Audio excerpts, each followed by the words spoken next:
Dave Chapelle called the industry a monster, and he thinks that anyone who refuses to be controlled would get killed by it. Hello everyone and welcome to our channel. Today we'll tell you why Hollywood is planning on dismissing Dave Chapelle and how this all began. So without further ado, let's begin.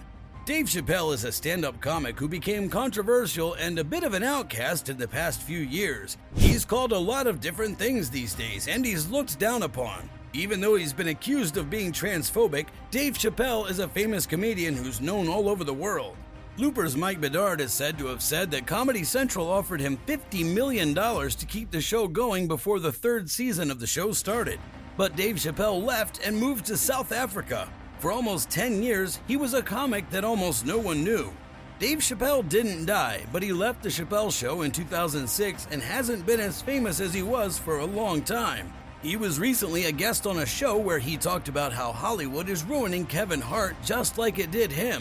Chappelle said he's very impressed with him as a comedian, and he added that he doesn't think Hart gets the credit he deserves for his skills as a stand-up comic. Chappelle was talking about Kevin Hart when he said those things. He's really good at it, but Kevin had a clear idea of who and what he wanted to be from a young age onward, and it was a big one. You may already know that he plays in venues. Everything he thinks about is huge. Chappelle made it clear that he chose to do it. He went on to say that the business won't let him live because he doesn't like to be controlled, which is why they won't let him live. Chappelle's choice to move away from his life as a celebrity was made clear by how much Hollywood would get in the way of his life. In relation to this subject, Joe Rogan was quoted as saying, "In Hollywood, they're known for taking things that are very successful and messing them up because they have their hands in it." They did pretty much the same thing with the Chappelle Show. Dave Chapelle had reached the top of his profession.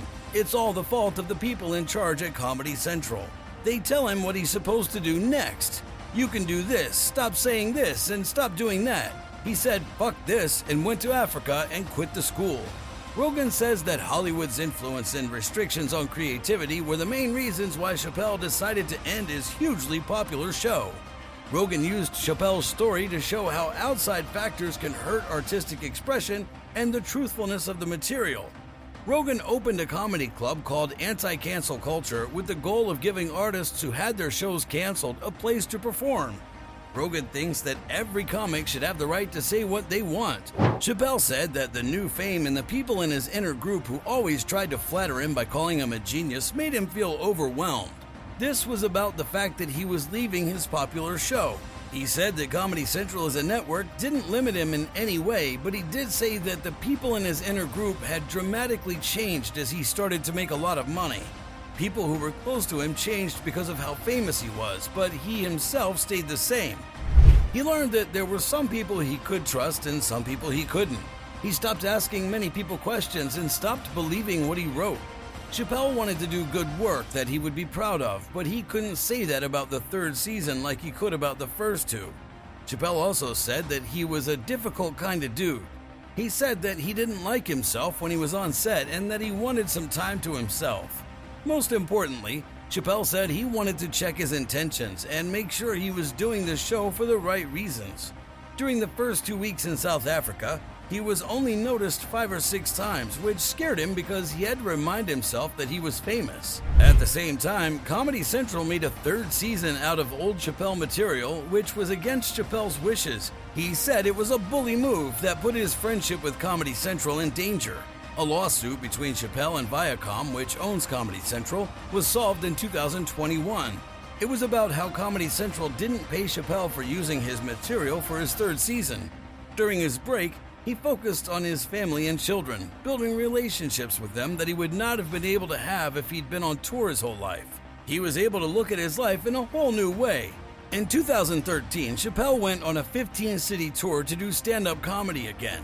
Dave Chapelle has had 6 Netflix shows so far, and some of them are very controversial and have caused a lot of conflict within Netflix. It'll also make 4 more programs and show them. Let's look at his comedy success. After Chappelle graduated from high school, he moved to New York City and started doing stand-up comedy. At the beginning of the 1990s, he started to show up in movies. In 1994, he was in both Robin Hood, Men in Tights, and Comic Relief 6, both on HBO. He was also in the Disney show Buddies, which only had 4 episodes before it was dropped. but Chappelle was starting to become famous. In the late 1990s, he was in a lot of well-known movies such as The Nutty Professor and Half-Baked. In the early 2000s, when he made the comedy show Killing Them Softly, he became even more well-known. Dave Chapelle would finally get the job Chappelle Show that would make him famous in the early 2000s. Dave Chapelle's decision to leave the Chappelle Show is a good reminder that the industry can become very toxic as a person rises to fame. When a creative, talented person is told what to do and is controlled, that person can't do things in a natural way and will lose all drive. Also, he is a person no matter how famous he gets, how controversial his Netflix shows are, or why he's in the news. No matter how much money he makes, he's still a real person with a wife and kids. Dave Chapelle took an 8-year break from show business, saying that he was 7 years late to work. He had more time and energy to spend with his wife, children, and other family members. Dave Chapelle chose to leave for a number of different reasons.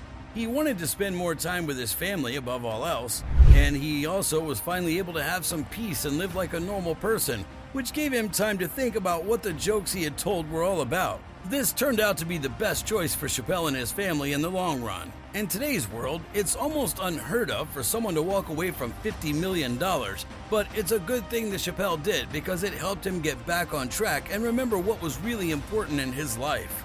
Dave Chapelle could have had all the money in the world if he wanted to, but he uses his life to show us that there are things that are much more important than fame and money. That's it for today, guys. I hope you enjoyed the video.